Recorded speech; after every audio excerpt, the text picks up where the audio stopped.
Afternoon to you again, Mr. Courtney. You've heard from the statement that Gavin Williamson has made in the last hour or so. Presumably on the question of the end of bubbles, you must be quite pleased about that. Well, we're a little surprised by it because what had been trailed to us previously was that bubbles would end and be replaced by daily contact testing. That isn't the announcement.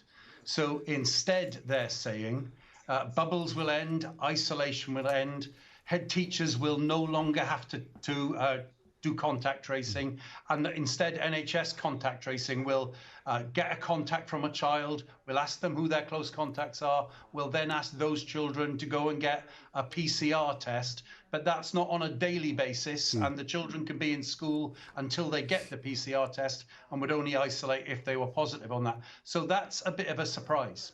We all of us want to find a way of children not isolating in such large numbers. That the increase this week from 375,000 last week to 640,000 this week is astonishing. It's schools are doing what they're asked to do by government, but cases are rising so fast because the government didn't quarantine returners from India and they've let the Delta variant go, and then because they've removed mask wearing as well, cases are going up very fast. Just in terms of practicalities of this, so presumably the problem with bubbles has been that not only do you lose a whole class at a stroke with all the effects of that, but from your point of view, from your colleagues' point of view, they're having to kind of combine with continuing teaching in school for all the other classes and providing at-home teaching for the kids who've been forced to isolate even if they've got no symptoms. So in a sense, the bubbles has been a major problem, hasn't it? I mean, the government said it's just not been very practical. Absolutely. And of course, it's not even that the whole bubbles do get sent home. That happens under some circumstances, but quite often it's some children in a class bubble. And then the teacher is trying to teach children who are physically still with them and children who are isolating.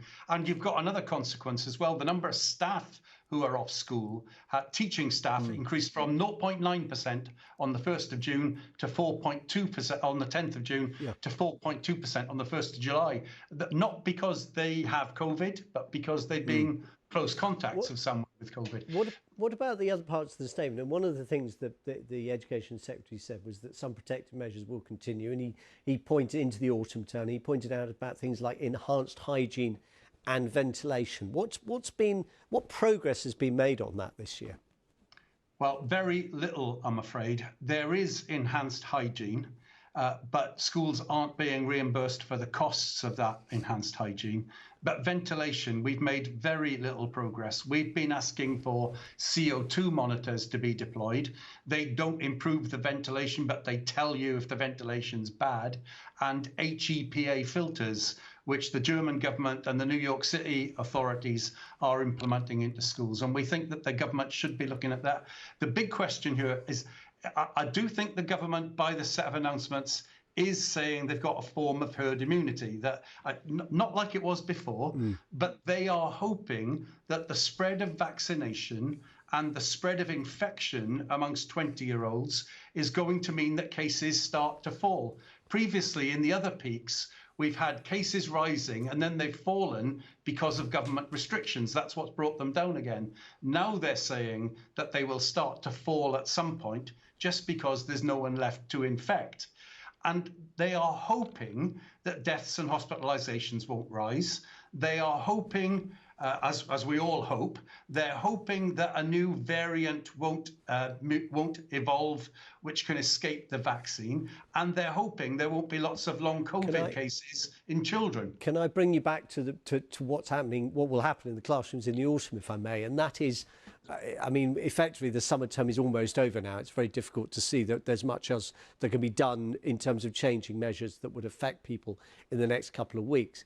But what about the autumn? Because if you're disappointed the government hasn't talked more about testing. I'd heard some teachers who were deeply uneasy about the idea of on-site testing every day for pupils. But from your point of view at the union, do you think that is now what schools will need in the autumn? The government is going to ask schools to mount on-site testing and test each child twice before the return to school in September. It's a one-off process, like the schools did in March, so before the run up to March the 8th. So this is secondary schools only, but all children were tested before the return in March the 8th, and then those who were positive were asked to stay at home. So they're going to ask the schools to do that. But my previous comments weren't off this point. We all hope for the best, but I think they need to be doing a lot more in case things aren't the best. We need to be investing in ventilation in schools now. I think we need to be looking at public health running mass testing on a regular basis in schools. If we ever decide that we can't just let cases rise because deaths and hospitalizations are going, because long COVID turns out to be more than we hope that it is, we aren't putting in place mechanisms to control if that happens at the moment. Kevin Courtney, Joint General Secretary of the National Education Union, thank you very much.